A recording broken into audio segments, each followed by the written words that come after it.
कुछ ना करे तो भी खा सकती, इतना धन है आपके पास। सेठ ने रोते हुए कहा, 8 की छोड़ो, तुम ये बताओ 9वीं का क्या होगा। उन्हीं ने कहा, साहब प्रणाम है आपको भी, 8 की चिंता नहीं, वो 9वीं का क्या होगा इस चिंता में बिन बात रोते भी तो है, तो बिन बात मुस्कुरा करके भी देखिए। एक बात और कहूं, मैं आपको कहूं, अपनी छोरी को उसी को बिहाना जो मुस्कुराना जानता। आप जाते हो ना, वो लिस्ट बना के ले जाते हो, छोरे में क्या क्या देखोगे, घर कितना है, जमीन कितनी है, जायदाद कितनी है, कितना फैक्ट्रियों का मालिक है। एक चीज और भी लिख के जाओ, मुस्कुराना जानता है कि नहीं। बच्चों से कहूं कि जो टीचर मुस्कुरा के पढ़ाना जानता उसी की क्लास अटेंड करना। मैं विद्यार्थी हूं तो मैंने देखा, अनुभव की चीज है, कुछ अध्यापक तो ऐसे होते, ऐसे लगता है इनको किसी ने जबरदस्ती क्लास में भेजा, और बच्चा भी हंस जाए तो बस डंडा लेकर, तू हंसा क्यों, थोड़ा तो मुस्कुराने दो। अपने घर में एक बोर्ड लगा के रखा करो, घर में अपने बोर्ड लगा दो, क्या, हे प्राणी अब तो मुस्कुरा। तो तुम्हारे घर में जो भी लड़ने, तुमसे झगड़ा करने आएगा, तो एक बार उसको बोर्ड दिखा दो कि पढ़ लो पहले, फिर देखो सारे झगड़े छूमंतर। हे प्राणी अब तो थोड़ा हंस लो, अब तो थोड़ा जीवन में खुशियां ला दो। अपने जीवन में तुमको किसी को उपहार देना है तो प्रसन्नता का उपहार दीजिए। पति चाहे अपनी पत्नी को हार दे, सोना दे, चांदी दे, वो तो कुछ समय का है, तुम उसको उसके चेहरे पर सुंदर मुस्कुराहट दो। फिर देखिए जीवन में आप सबके पूरे जीवन में कितने आनंद की प्राप्ति होगी। किंतु हम सब तो वस्तुओं में आनंद खोजते हैं, किंतु वस्तुओं में आनंद कभी प्राप्त नहीं हो सकता। कहा है, people were created to be loved and things were created to be used,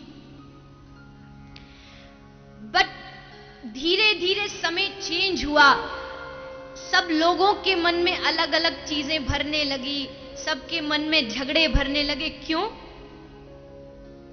इसलिए क्योंकि चीजों को लोग प्यार करने लगे और लोगों का उपयोग करने लगे। अगर आपने लोगों से प्रेम करना सीख लिया तो जीवन में नई क्रांति आएगी। हर व्यक्ति परिवार का, बेटा मां से प्रेम करे, मां बेटे से प्रेम करे, भाई भाई से प्रेम करे, सास बहू से प्रेम करे। थोड़ा मुश्किल लगता, पर क्या नहीं हो सकता। पति पत्नी से प्रेम करे, उसको सम्मान दे। अभी एक दिल्ली के सीएम साहब ने एक नया रूल निकाला, ऑर्डर इवन का। आप सबको पता होगा कि दिल्ली में फलाने तारीख ये गाड़ी चल सकती है, उस समय ये गाड़ी चल सकती है। एक रूल और निकल जाए तो सारी समस्या हल हो जाए। क्या? बोले सिर्फ इतना रूल निकाल दीजिए, 1, 3, 5, 7, 9 को पत्नी बोलेगी, पति सुनेगा, और बाकी के दिन सारे झगड़े खत्म हो जाएंगे। ये प्रारंभ हो जाए, एक दिन तुम बोलोगे, मां में और पत्नी में क्या फर्क है? मां और पत्नी में क्या फर्क है? सीधा सा फर्क है, मां बोलना सिखाती और पत्नी झूठ बोलना। कौन बोला? आप किस अनुभव में जी रहे हैं?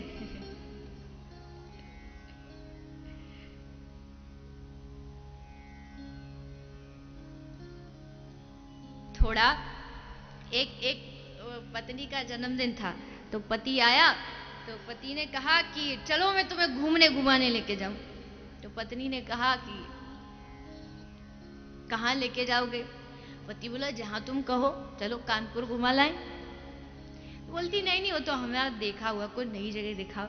आप तुमको गोवा घुमा लाए, तुमको कहीं स्विट्जरलैंड घुमा लाए, तुमको विदेश कहीं घुमा लाए, तुमको जहां जाना वहां चलो।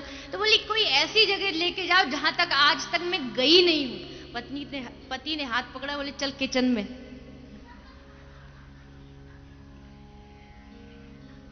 ऐसी जगह जहां आज तक तू कभी किचन में नहीं गई, बस वो कीचड़ हिलाती घूमती है, पूरे घर की मालकिन बनी।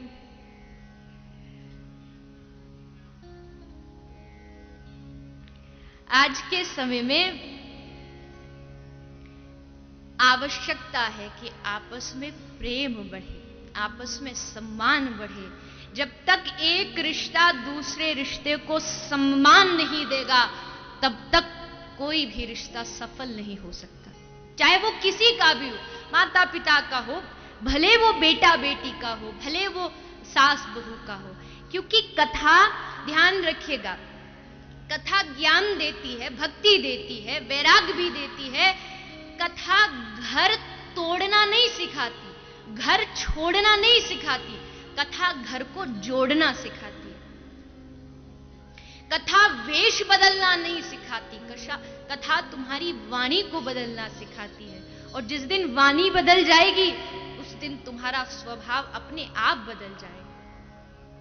कथा देना सिखाती है, लेना नहीं सिखाती, छीनना नहीं सिखाती, कथा देना सिखाती। एक बड़ी सुंदर कथा सुनाई जाती है कि एक देवता और दैत्य मिलकर के एक भोज का आयोजन रखते, भोजन का। तो भोजन का आयोजन रखा गया, किंतु देवता के राजा इंद्र ने एक शर्त रखी कि इस भोजन में तुम अपने हाथ को मोड़ करके नहीं खा सकते, तुम्हें हाथ एकदम सीधा करके खाना पड़ेगा। एकदम सीधा हाथ हो तब आप खाइए। पहले कौन खाएगा? तो दैत्य बोले हम बड़े हैं, हम खाएंगे। इंद्र ने कहा ठीक है, आप बड़े हैं, आप प्रसाद पाइए। पंक्ति लगा दी गई, सबके सामने भोजन रख दिया गया। अब शर्त तो वही थी, हाथ मोड़ नहीं सकते, अब खाएं कैसे?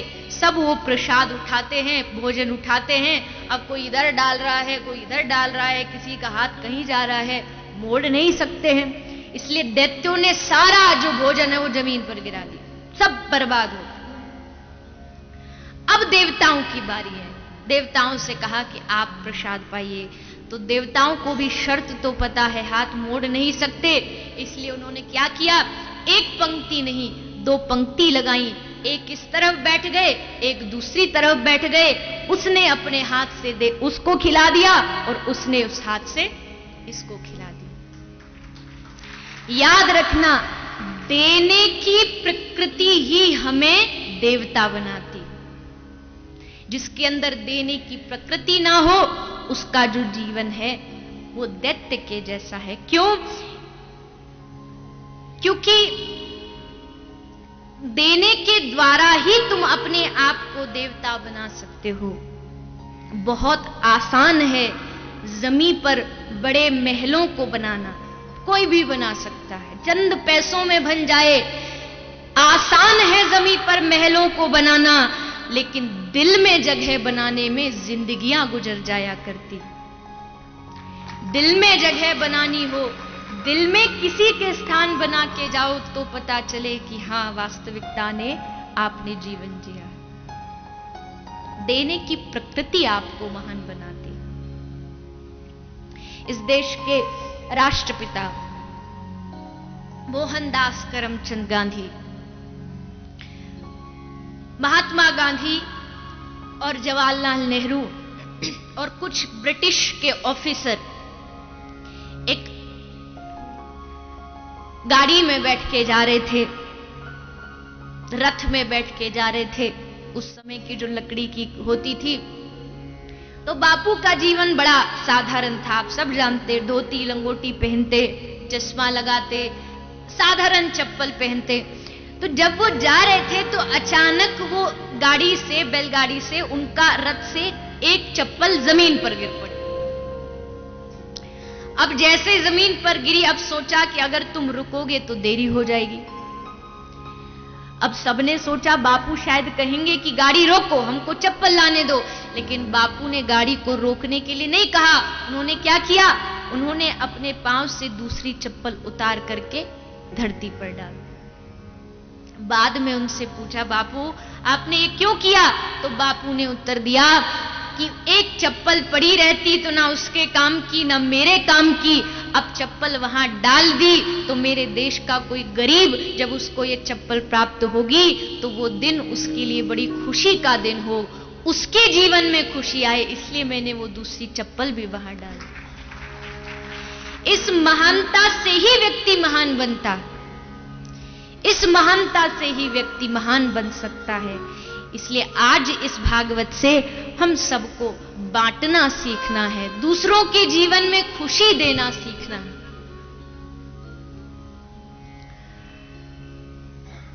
सच्चिदानंद रूपाय विश्वोत्पत्त्यादि हेतवे तापत्रय विनाशाय श्री कृष्णाय वयम नमः।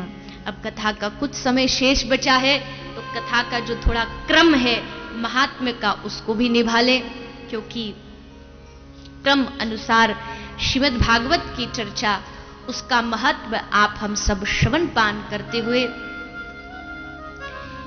श्री इस भागवत के श्रवण से किस किस का उद्धार हुआ है वो आप हम सब श्रवण पान करें। उससे पूर्व 2 मिनट सूचना, आप सब शांति पूर्वक अपने स्थान पर बैठ करके श्रवण करेंगे। अनुशासन बना दीजिए। राधे राधे। सभी लोग दोनों हाथ उठा के राधे राधे।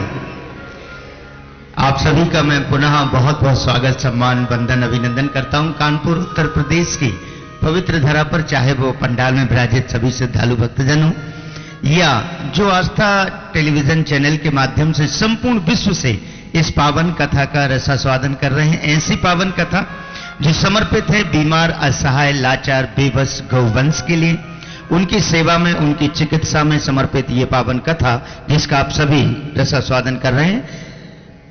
आज कथा का प्रथम दिवस, हम सभी कथा का आनंद लेते हुए अपने जीवन को कृतार्थ कर रहे हैं, लेकिन उसके साथ साथ जैसा कि आप सभी जानते हैं कि जिस पावन उद्देश्य को लेकर ये पावन कथा आस्था टेलीविजन चैनल के माध्यम से संपूर्ण विश्व तक पहुंच रही है, वो पावन उद्देश्य ब्रज वृंदावन की धरती पर विचरण या विश्राम करने वाली वो सभी गौ माताएं, हमारी प्यारी गौ माताएं, जिनकी रक्षा, जिनकी सेवा स्वयं भगवान श्री कृष्ण ने की है। ऐसी ब्रज वृंदावन की धरती पर गौ सेवा धाम अस्पताल के माध्यम से, चाहे वो किसी भी प्रकार की कोई घातक या जटिल बीमारी हो, किसी भी प्रकार का बड़े से बड़ा कोई ऑपरेशन हो, या किसी भी प्रकार के जब कोई जख्म या घाव हमारे गौवंश के लिए किसी एक्सीडेंट या दुर्घटना के कारण होते हैं, उन सभी प्रकार की चिकित्सा के लिए, उन सभी प्रकार की चिकित्सा सेवा समर्पित करते हुए गौ सेवा धाम, जो कि बीमार, असहाय, लाचार गौवंश के लिए अपनी सेवाएं समर्पित कर रहा है ब्रज वृंदावन की पवित्र धरती पर। और ऐसे पावन सेवा कार्यों में आप सभी भक्तजन जिन्होंने बढ़ चढ़कर भाग लिया है, अपनी सहभागिता निभाई है। आइए उनके कुछ पावन नाम हम श्रवण करेंगे, लेकिन उससे पहले हमारे बीच सम्मानीय कृष्णा शुक्ला जी पधारे हैं और मैं बहुत धन्यवाद देना चाहूंगा सम्मानीय शुक्ला जी को। और आप सभी से भी मैं निवेदन करूंगा कि एक बार जोरदार तालियों से आपका अभिवादन करें। आप गौ माता की रक्षा के लिए, उनकी प्रतिष्ठा के लिए, उनके सम्मान के लिए उज्जैन से 22 दिसंबर से एक पद यात्रा जिन्होंने शुरू की है और गुना, झांसी, चित्रकूट, इलाहाबाद होते हुए 7 मार्च को ये पद यात्रा इनकी महाशिवरात्रि के दिन काशी के पावन धाम तक पहुंचेगी। मैं निवेदन करूंगा कि मंच पर आएं और व्यासपीठ का आशीर्वाद ग्रहण करें। ये पदयात्रा जो कि गौ माता के सम्मान के लिए, उनकी रक्षा के लिए, उनकी प्रतिष्ठा के लिए सम्मानीय शुक्ला जी कर रहे हैं। मैं बहुत बहुत धन्यवाद देते हुए बहुत बहुत अभिवादन करता हूं। सम्मानीय दिनेश कुमार जी हैं जो कि सिवनी मध्य प्रदेश से हैं और इस पंडाल में विराजित हैं। आप श्री ने 5000 रुपए की राशि बीमार गौवंश के लिए समर्पित की है। अति शीघ्रता के साथ मंच पर आएंगे। श्रीमती नीरा जी, श्री सतीश यादव जी, सेक्टर 28 गुड़गांव से कथा के दर्शन और श्रवण के लिए पंडाल में विराजित हैं। आप श्री ने एक ट्रॉली भूसा समर्पित करते हुए 11,000 रुपए की राशि समर्पित की है। जोरदार तालियों से अभिवादन करते हुए इसे ऐसे पावन सेवा कार्यों में आस्था टेलीविजन चैनल के माध्यम से जिन भक्तों ने संपूर्ण विश्व से अपनी पावन राशियां समर्पित की हैं, सम्मानीय किशन वर्मा जी, राम किशन वर्मा जी, जो कि बस्तर से विराजते हैं और आप श्री 5,100 रुपए की राशि समर्पित कर रहे हैं। आदरणीय विनोद भाई जी इनोचा, जो कि हैदराबाद से एक ट्रॉली गौग्रास समर्पित करते हुए 11,000 रुपए। सम्मानीय राम जी जौनपुर से 5,000 रुपए बीमार गौवंश के दवाई के लिए दवाई सहयोग करते हुए। सम्मानीय चांद देवी जी जयपुर से 15,000 रुपए की राशि समर्पित कर रही हैं। आदरणीय गोविंद भाई जी पटेल साहब चौपड़ा जलगांव से 5,000 रुपए। आदरणीय अवधेश कुमार जी गुप्ता मुरादाबाद से 5,000 रुपए की राशि। आदरणीय मारुति वलसाठ जी, जो कि आदरणीय मारुति वलसठ भाई जो कि पूना से हैं और आप श्री भी 5,000 रुपए की राशि समर्पित कर रही हैं। लीना जेठवानी जी मुंबई से एक ट्रॉली गौग्रास यानी कि 11,000 रुपए। आदरणीय प्रवीण कुमार जी नई दिल्ली से 5,000 रुपए। वी के चौधरी साहब गुड़गांव से 5,100 रुपए। आदरणीय बलदेव जी उत्तर प्रदेश से 6,000 रुपए की राशि समर्पित कर रहे हैं। धनसाह जी सारथी जो कि छत्तीसगढ़ से हैं 5,100 रुपए। तातीराम भट्ट जी उत्तरांचल से 5,100 रुपए। और जैसा कि मैंने आपसे निवेदन किया था, गौ सेवा धाम में प्रतिदिन रोज ऐसी कई गौ माताएं आती हैं जिन्हें कई प्रकार की जटिल बीमारियां होती हैं। किसी को बीमारी होती है तो कोई किसी दुर्घटना के कारण अपने जो अंग भंग को कर चुकी होती हैं, अपने अंगों को खो चुकी होती हैं। कभी किसी को सींग का कैंसर तो कभी किसी को कोई अल्सर या बड़े बड़े जख्म जो गौ वंश में होते हैं। जब एक्सीडेंट के बाद हमारे पास कोई भी ऐसी एम्बुलेंस के लिए या किसी दुर्घटना की खबर हमारे टेलीफोन नंबर पर पहुंचती है तो गौ सेवा धाम से एम्बुलेंस के माध्यम से वो कुशल डॉक्टर, कुशल कंपाउंडर प्राथमिक चिकित्सा के साथ उस घटना स्थल तक पहुंचते हैं और उन गौवंश को गौ सेवा धाम तक लाते हैं। उन्हें गौ सेवा धाम में भर्ती रखते हैं, उनका पूरा इलाज किया जाता है और जितने दिनों तक, न केवल हफ्तों तक, महीनों तक उन गौवंश को गौ सेवा धाम में भर्ती रखा जाता है। उनका संपूर्ण इलाज, संपूर्ण चिकित्सा की जाती है, चाहे कितना भी बड़ा ऑपरेशन या कितना भी बड़ा ट्रीटमेंट क्यों ना हो। आपसे निवेदन किया था, एक दिन की जो एक दिवसीय संपूर्ण सेवा राशि मात्र 51,000 रुपए, जिसे आप समर्पित करते हुए एक दिन का संपूर्ण सेवा गौ सेवा धाम की आप स्वीकार कर सकते हैं। और ऐसा ही परम सौभाग्य जिन्होंने प्राप्त किया है, सम्मानीय ऊषा रानी जी चांदनी चौक दिल्ली से, जो कि 2 दिवसीय संपूर्ण सेवा स्वीकार करते हुए 1 लाख रुपए की राशि समर्पित कर रही हैं। जोरदार तालियों से अभिवादन करते हुए मैं बहुत धन्यवाद देना चाहूंगा ऊषा रानी जी के संपूर्ण परिवार को। आप सभी से यही निवेदन करते हुए एक दिवसीय संपूर्ण सेवा के लिए 51,000 रुपए, एक ट्रॉली गौग्रास के लिए 11,000 रुपए, एक ऑपरेशन सेवा राशि मात्र 7,000 रुपए। या अधिक जानकारी के लिए आप हमारी वेबसाइट www.worldsankirtan.org या www.gausevadham.com पर विजिट कर सकते हैं। आइए कथा के शेष प्रसंगों की ओर चलते हुए आप सभी से यही निवेदन करते हुए कथा के बाद भी आपके जो भी पावन नाम गौ सेवा धाम तक पहुंचेंगे, उन सभी गौ भक्तों का पावन नाम कल कथा के प्रारंभ में आस्था टेलीविजन चैनल के माध्यम से संपूर्ण विश्व में उद्घोष किया जाएगा। पुनः कथा की ओर चलते हुए दोनों हाथ उठा के जोरदार जयकारा लगाते हुए बोलिए वृंदावन बिहारी लाल की।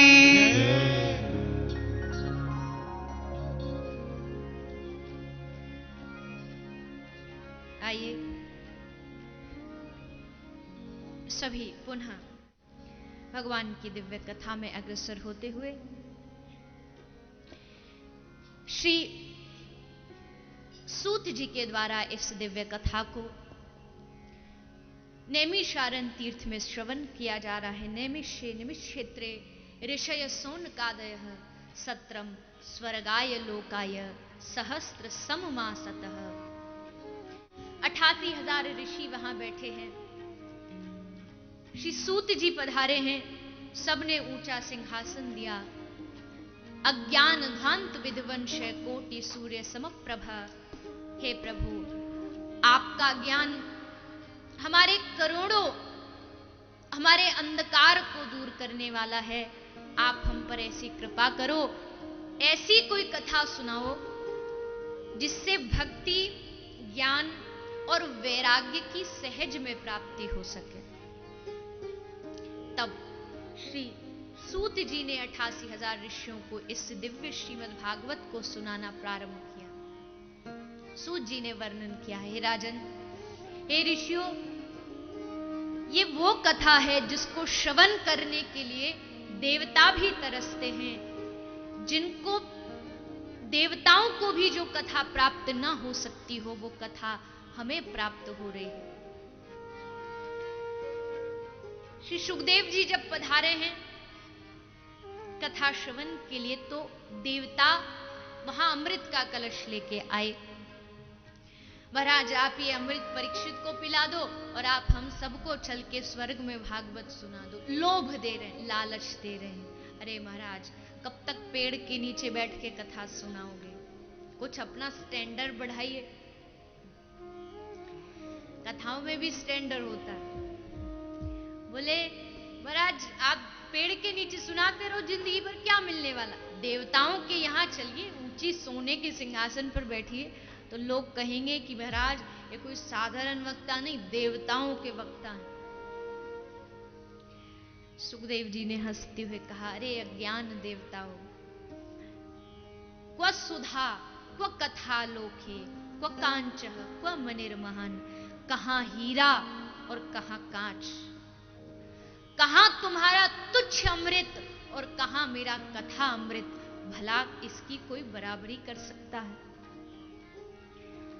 तात स्वर्ग अपवर्ग सुख, धरहि तुला एक अंग। तूल न ताहि सकल मिल, जो सुख लव सत्संग। पूरी दुनिया का, स्वर्ग का पूरा सुख एक तरफ रखो और एक तरफ केवल एक लव सत्संग एक पल्ले में रखो। पूरी दुनिया का सुख एक लव सत्संग की बराबरी नहीं कर सकते। इस भागवत को तुम क्या तोल सकते हो? इसकी क्या तुलना कर सकते हो? लोगों ने इस भागवत को बड़ा गलत अर्थ में ले लिया। शायद ये भागवत आज लिखी जाती, कलयुग में, आज के समय में व्यास जी लिखते, तो सबसे पहले भागवत पर रॉयल्टी बनवानी पड़ती। आज का कोई आदमी बनाता तो जरूर पहले रॉयल्टी हमारी है और किसी की नहीं। किंतु भागवत तो हर जीव की है, हर प्राणी की है। इस पर कोई मार्क नहीं लगा कि यही कह सकता है, यही सुन सकता है। कुछ लोगों को बड़ी खुजली होती है, अरे ये स्त्रियां कथा कैसे कहती हैं? भगवान आप पर कृपा कर दे, हम तो नीचे बैठ जाएंगे, आप आ जाइए, सुना दीजिए। भगवान की कथा कहने वाला, सुनने वाला, ना उसकी कोई जाति होती है, ना कोई वर्ण होता है। भगवान की कथा कहने सुनने का हक, अधिकार हर व्यक्ति को है। लेकिन किसी ने सच कहा है, अपने काम से काम रखना ये दुनिया का सबसे मुश्किल काम है। अब दुनिया को, एक शायर कहता है, मैं क्यों सोचूं कि लोग मेरे बारे में क्या सोचते हैं। मैं क्यों सोचूं कि लोग मेरे बारे में क्या सोचते हैं। अगर ये काम भी मैं ही करूंगा तो दुनिया क्या करेगी? मेरे पास तो ऑलरेडी बहुत काम है, दुनिया के पास भी तो कोई काम रहना चाहिए कि वो कुछ काम धंधा करे, कुछ उसका टाइम पास हो।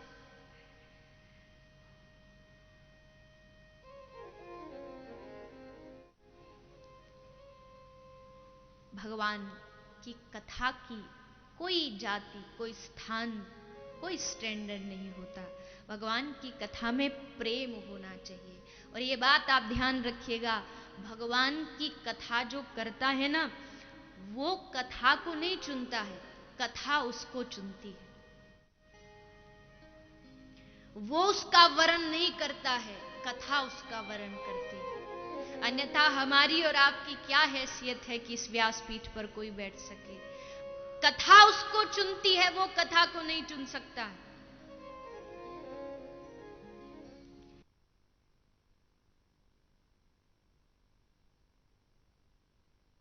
मैंने कहा था अपनी कथा जो सुनाए वो असभ्य होता है, किंतु फिर भी अब चर्चा आई है तो उस समय कथा प्रारंभ में मेरी आयु 7 वर्ष थी।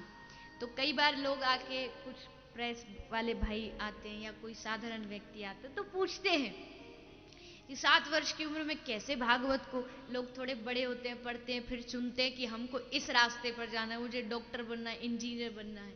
तो मैं हंसते हुए यही कहती हूँ कि मैंने भागवत को नहीं चुना, भागवत ने मुझे चुना है।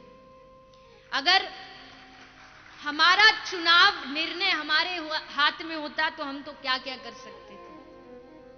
हम चुनाव नहीं कर सकते हैं, भगवान चुनाव करते हैं। वो चुनते हैं हर एक व्यक्ति को। मेरा संकल्प या किसी भी जो इस व्यासपीठ पर बैठता है उसका संकल्प नहीं होता। कुछ बनने की कभी इच्छा मत कीजिए, आप खुद बन जाओगे। मेरा कोई संकल्प नहीं था, लेकिन जिन संतों ने मुझे आशीर्वाद दिया उनका संकल्प अवश्य होगा, तब जाकर के इस रास्ते पर चलने का अवसर प्राप्त हुआ।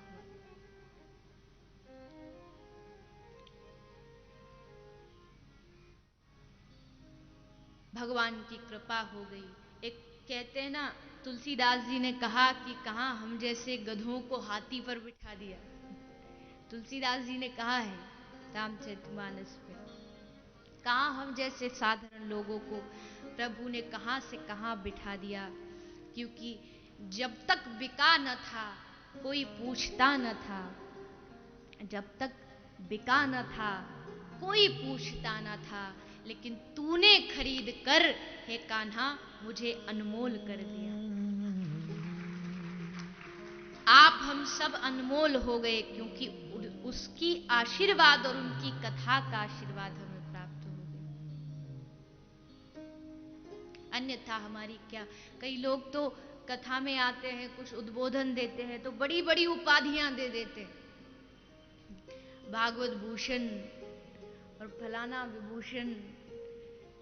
अब उनको क्या पता कि जिसको एक एक एक मुझे क्या बोलते अवार्ड मिला, अभी भी घर में अलमारी में कहीं पड़ा होगा। उस अवार्ड का नाम था गौ उद्धारक। गौ उद्धारक। अबे मन में सोचा, गौ उद्धारक, हम गौ माता का क्या उद्धार करेंगे? जिस गौ माता की कृपा से हम जी रहे हैं उस गौ माता को हम क्या उद्धार कर सकते? उपाधियों से कोई महान नहीं बनता। ध्यान रखिएगा, आपको क्या उपाधि मिली, आपको क्या अवार्ड मिले, ये बात मायने नहीं रखती है। बात मायने तब रखेगी जब आपके नाम के पीछे दास लग जाए कि आप कृष्ण दास हो, आप राम के दास हो। समझ लेना, अब आपको सही उपाधि प्राप्त हो गई। सूरदास, तुलसीदास, इन सब महापुरुषों ने अपने आप को दास बताया है, क्योंकि दास जो बन गया बड़ी बड़ी उपाधियों से नहीं। संत कोई बड़ा महान किसी वस्तुओं से नहीं बनता। उसके मिलने के लिए आपको कितना अपॉइंटमेंट लेनी पड़ती है, कितने घंटों खड़े रहने पड़ता है, कितना बड़ा आश्रम है, कितना बड़ा महल है, कितने शिष्य हैं। संत की परिभाषा ये नहीं है। सबसे बड़ा संत कौन? जब कभी श्री राधा रानी की सेवा करने का, और वो भी गुप्त सेवा करने का, कभी श्री राधा रानी के शौचालय को साफ करने का, कभी राधा रानी को कुछ प्रदान करने का आपको अवसर मिले और तब श्री राधा रानी कहें कि इसको आगे लाया जाए, तो समझना वही सबसे बड़ा संत है। जो हरि सेवा में अग्रसर हो उसको आप वास्तविक मान सकते हो। अन्यथा हम सबकी क्या उपाधि है। जब पहले कथा प्रारंभ हुई 7 वर्ष की उम्र में, तो आगे अनुभव आया है तो इसलिए बता रही हूं, अन्यथा मुझे कोई वो प्रचार का शौक नहीं।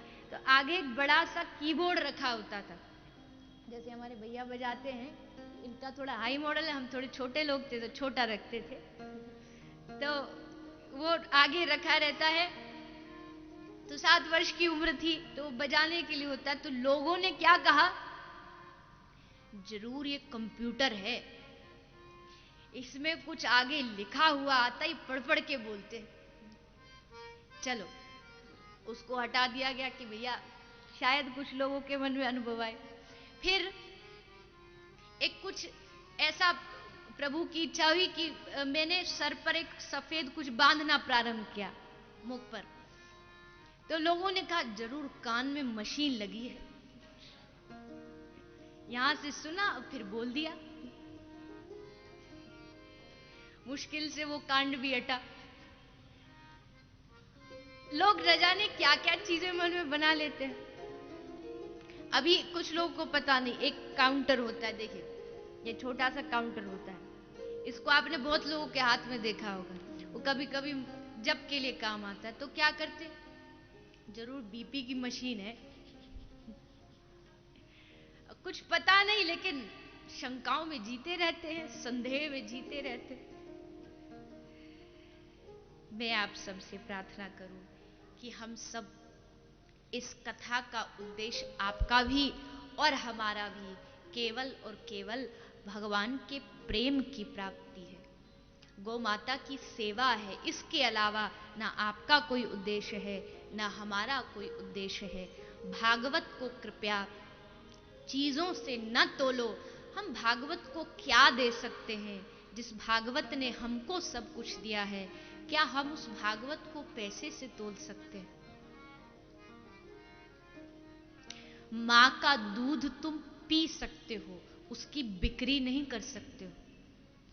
भागवत भी वही मां का दूध है, तुम स्वाद से पियो, तुम अपने जीवन को उससे बनाओ, लेकिन इसको तुम बेच नहीं सकते हो। मुझे ये सुन के बड़ा दुख होता है। कभी कभी मैंने सुना है कि आजकल लोग कथाओं में आने की भी टिकट रख देते हैं। भगवान के नाम को आप बेच नहीं सकते। अगर उसको ऐसा किया गया तो जो कथा प्रभाव करना चाहे वो कर नहीं पाएगी। क्यों? क्योंकि वहां धन की महत्वता है, वहां धन के लिए लोग आया है, तो उसलिए उस कथा का प्रभाव जो है वो ना तो कहने वाले में आएगा और ना कथा सुनने वाले में आएगा, उसका फल व्यर्थ चला जाएगा। भागवत को भला कोई पैसों से खरीद सकता है? देवताओं को भगा दिया। अगर तुम सच्चे भक्त होते तो चुपचाप आते और जहां तुम्हें जगह मिलती, चाहे आगे चाहे पीछे चाहे ऊपर चाहे नीचे, चुपचाप बैठते और कथा सुनते। पर तुम सुनने नहीं, तुम भागवत को खरीदने आए हो। और मैं कोई दुकानदारी नहीं करता, मैंने कोई दुकान नहीं खोली है, तुम मुझे ये दो मैं तुम्हें कथा दूं।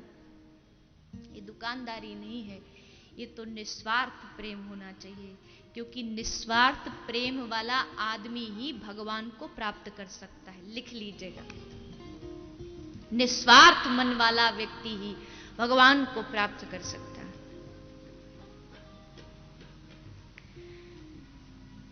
तो आज सूत जी ने इस कथा को श्रवण कराया।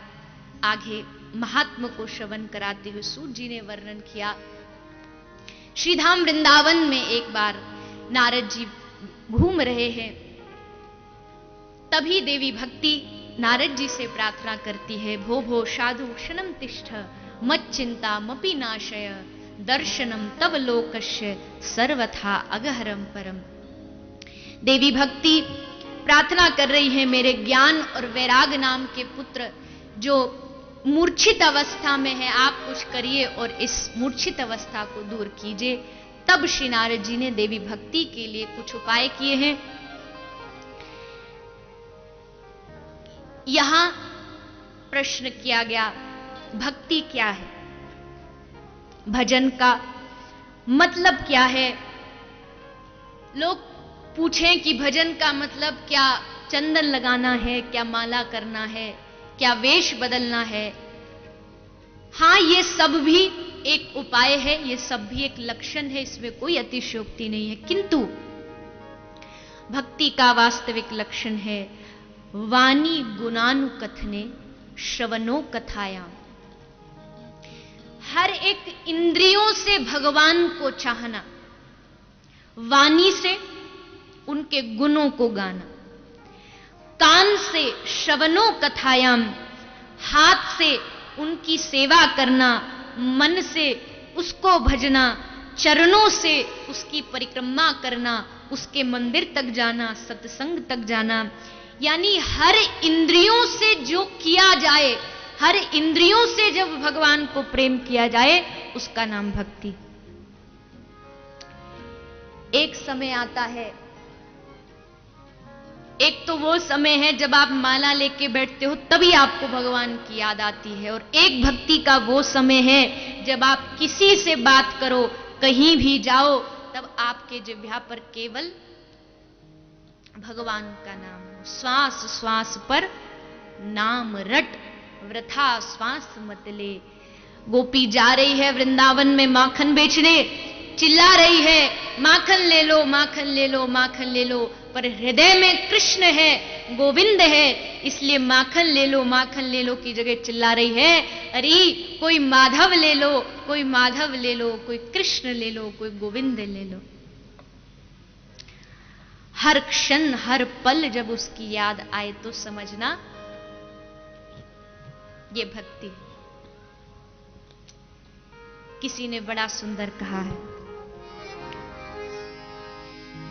हर पल जो हो बस तेरी आस, तू ही सुकून बस तू ही प्यास, दिलदारा दिलदारा तू माने या ना माने, दिलदारा हंसा से तेनू रब माने या, तू माने या ना माने, दिलदारा हंसा से तेनू रब माने या, तू माने या ना माने, दिलदारा हंसा से तेनू रब माने या, तू माने या ना माने, दिलदारा हंसा से तेनू रब माने या। भक्ति में ये मांग भी नहीं, भक्ति में ये मांग नहीं है कि मैं तुझे चाहूं तो जरूरी है कि तू भी मुझे चाहे, बिल्कुल नहीं।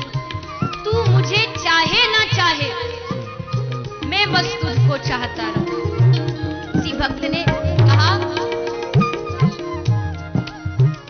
मैं तुझे चाहूं तो चाहूं, मैं तुझे चाहूं तो चाहूं, पर तू ना मुझको चाहना, क्योंकि तूने गर चाहा मुझे मगरूर हो जाऊंगा मैं तुझे देखूं तो देखूं, पर तू ना मुझको देखना, क्योंकि तूने गर देखा मुझे मशहूर हो जाऊंगा मैं तुझसे मांगू तो मांगू, पर तू कुछ ना मुझको देना, क्योंकि फिर भक्त नहीं एक मजदूर कहलाऊंगा मैं। जय इसलिए तू माने या ना माने, दिलदारा हंसा से तेनू रब माने या, तू माने या ना माने, दिलदारा हंसा से तेनू रब माने या, रसाई होने के रब दलवारा, रब दलवारा हंसा से तेनू रब माने या, तू माने या ना माने,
एक तारा साथे तेनू रब मनिया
महलों में राखे चाहे झोपड़ी में वास दे।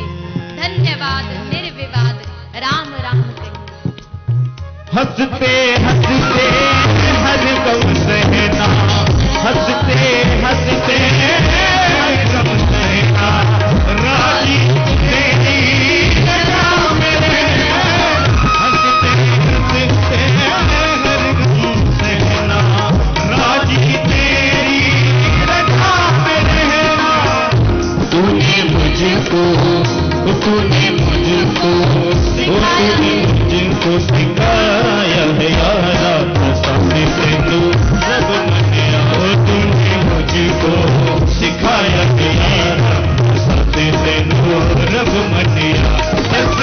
और केड़ा रब दबाया, और केड़ा रब दबाया, सामने से तू रब मनिया। तू माने या ना माने दिखताया, सामने से तू रब मनिया। तू माने या ना माने दिल तारा, साथे से तू रब मनिया। ओ तू माने या ना माने दिखताया, साथे से तू रब मनिया। हर पल जो हो बस तेरी आस, तू ही सुकून बस तू ही प्यास दिलदारा। दिलदारा तू माने या ना माने दिखताया, साथे से तू रब मनिया। तू माने या ना माने दिखताया, साथे से तू रब मनिया। तू माने या ना माने दिल तारा, साथे से तू रब मनिया। साथे से तू रब मनिया, साथे से तू रब मनिया, साथे से तू रब मनिया, साथे से तू रब मनिया, साथे से तू रब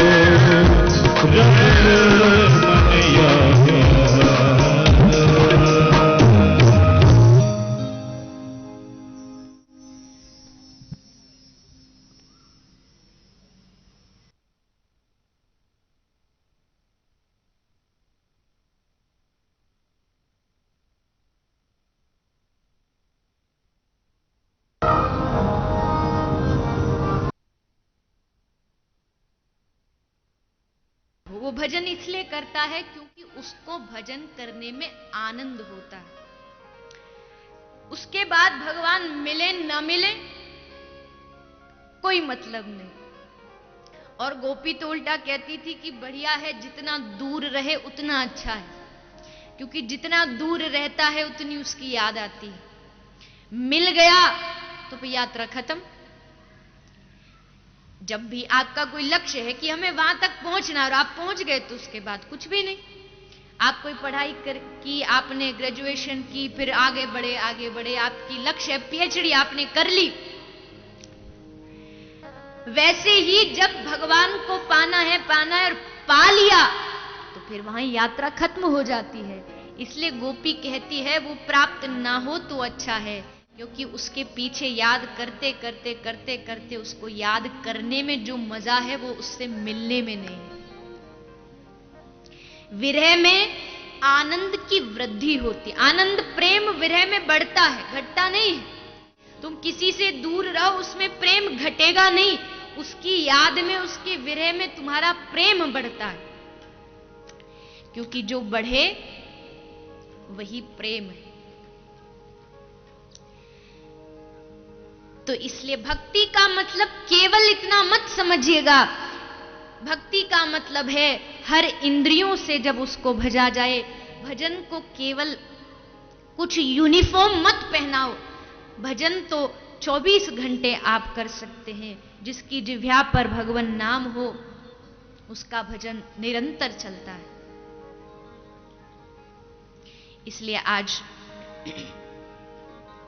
भगवान की इस दिव्य जो भगवान की भक्ति, आज उनके पुत्र ज्ञान वैराग जो वृद्धावस्था में हैं, आज उनको पुनः मूर्छित अवस्था से बाहर निकालने के लिए श्री नारद जी ने उनके कान में बहुत वेद मंत्र शास्त्र पुराण श्रवण कराया, किंतु होश में नहीं आए। तब आकाशवाणी के द्वारा सत्कर्म की घोषणा की गई और सनकादि ऋषि जिनका सनक सनंदन सनातन सनत कुमार नाम है, श्री ब्रह्मा जी के मानस पुत्र हैं, नारद जी के बड़े भाई हैं। इनकी प्रार्थना से, इनकी आज्ञा से नारद जी ने भागवत कथा कराई। 7 दिन तक सभी ने भागवत कथा को श्रवण किया और 7 दिन के पश्चात देवी भक्ति ज्ञान वैराग के साथ पंडाल में कीर्तन करती हुई प्रकट हुई। भक्ति सुतौ तौ तरनौ गृहीत्वा प्रेमे की रूपा सहसा विराशी श्री कृष्ण गोविंद हरे मुरारे नाथेति नामानि मुहुर्वदन्ति। आज देवी भक्ति के पुत्र ज्ञान और वैराग पुनः उस अवस्था को प्राप्त हो जाते हैं, यानी श्रीमद् भागवत के श्रवण मात्र से ज्ञान और वैराग का उद्धार हुआ। और ये भी ध्यान रखे, भक्ति जब कष्ट में होती है, भक्ति जब कष्ट में होती है तो उसको कष्ट से निकालने का काम कोई संत ही कर सकता है। संत की वो महिमा है कि वो भक्ति को भी उसको कष्ट से दूर कर देता है। और संत की परिभाषा तो शास्त्रों ने बताई है, मुख देख खत पातक हरे हर्षत कर्म बिलाही। संत की पहचान है कि जिसको देखते ही आपके चेहरे पर प्रसन्नता आ जाए, सारे पाप नष्ट हो जाएं, आपका रोम रोम खिल उठे, वही संत है। स्वयं समुत्तीर्य सुदुस्तरम द्युमन भवार्णवम भीम मदभ्र सौहृदम भवत्पदाम भोरुहनाव मत्रते। देवता भगवान जब प्रकट होने जा रहे हैं तब स्तुति कर रहे हैं, भवत्पदाम भोरुहनाव मत्रते निधाय यातः सदनुग्रहो भवान। संत तो वो महापुरुष हैं, देवता कह रहे हैं आपके भक्त जन प्रभु अधभ्र बहुत ज्यादा सौहृदा यानी परोपकारी होते हैं। वो संत खुद तो जाते हैं लेकिन सबके लिए एक यातः एक नाव बना के फिर जाते हैं। नाव कौन सी है? भवत पदाम भोरुह नाव मत्रते। आपके चरण रूपी नौका को सबको प्रदान करके फिर यातः फिर जाते हैं। सदनुग्रहो भवान, ऐसे संतों पर कृपा करने के लिए ही हे प्रभु आप अवतार लेते हो। संतों की महिमा बड़ी अद्भुत है। जो उदार हो वो ही संत है। जिसको प्राणी मात्र पर दया हो उसी का नाम संत है। श्री रामानुजाचार्य जी को उदार कहा गया। क्यों उदार कहा गया? ये अपने गुरुजी के पास गए दीक्षा प्राप्त करने के लिए। गुरुजी ने कान में मंत्र दिया, लेकिन मंत्र दे के कहा, ये नियम है सबके साथ ही ये होता है कि ये जो मंत्र है आप इसको किसी को बताना नहीं कि गुरुजी ने ये मंत्र दिया है, नहीं तो आपको नरक की प्राप्ति होगी। उन्होंने पूछा, गुरुजी बस आप ये बता दीजिए इस नाम को जो भी जाप करता है उसका उद्धार होगा कि नहीं? गुरुजी ने कहा बिल्कुल होगा, जो भी इसका जाप करेगा सबका उद्धार होगा। तो जैसे इन्होंने सुना ये छत पर चढ़ गए। तन सैया मन ध्यान में बानी नाम सिर भार, ऊंची चढ़ी मंत्र दियो ताते नाम उदार। ऊपर चढ़ के छत पर सबको चिल्ला चिल्ला के बोल रहे, भैया ये मंत्र ले जाओ सब इसका जाप करो, ये मंत्र ले जाओ सब इसका जाप करो। तो दो चार गुरु भाई थे, थोड़ा जलने वाले हर जगह ही होते हैं, एक आध तो ऐसे होते ही हैं।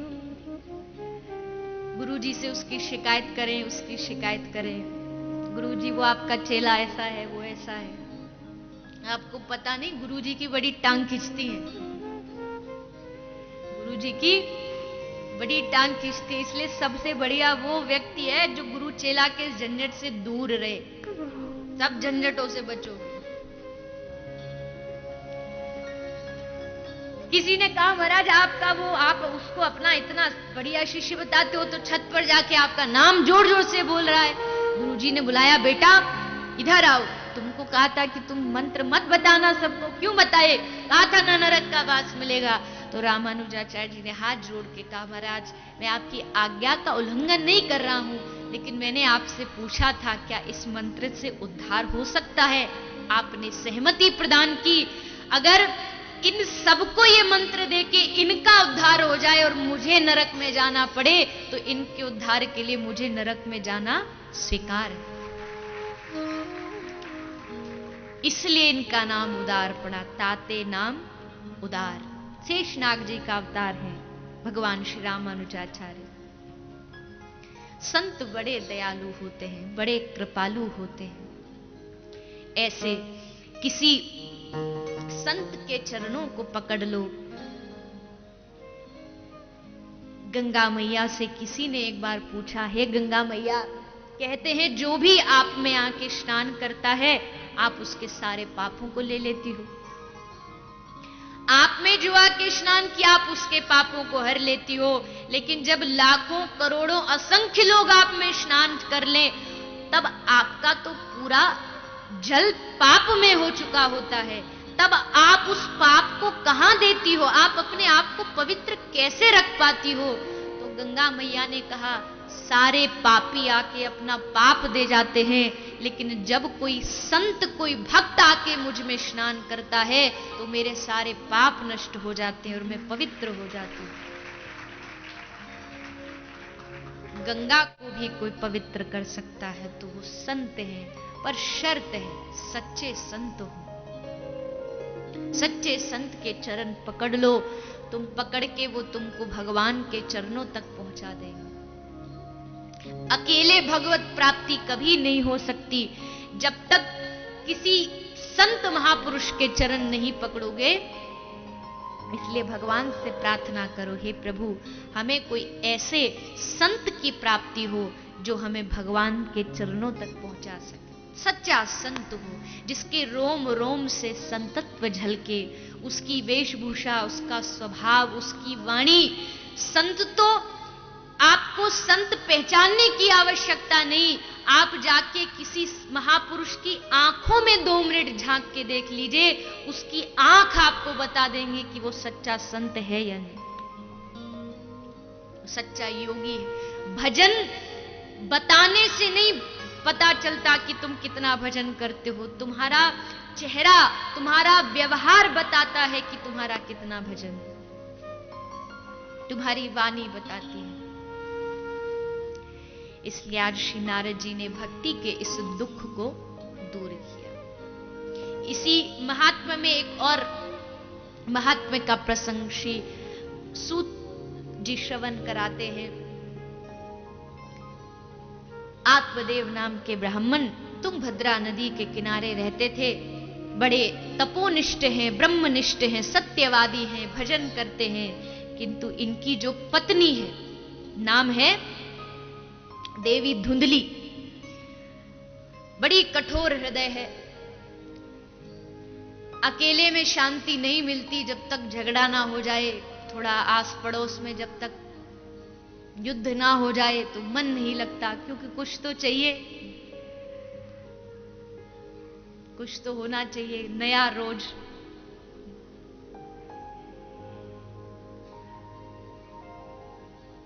एक चुटकुला सुनाऊं? आपकी मर्जी हो तो सुनाओ, नहीं तो आगे बढ़ो। सुनना है? एक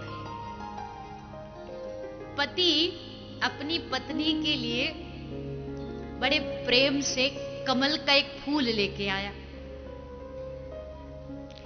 कमल का पुष्प लाया, बड़े प्रेम से सोच विचार करके आज धर्म पत्नी जी की वर्षगांठ है तो कुछ उपहार दिया जाए, तो कमल का पुष्प लाया और उसको पकड़ा दिया।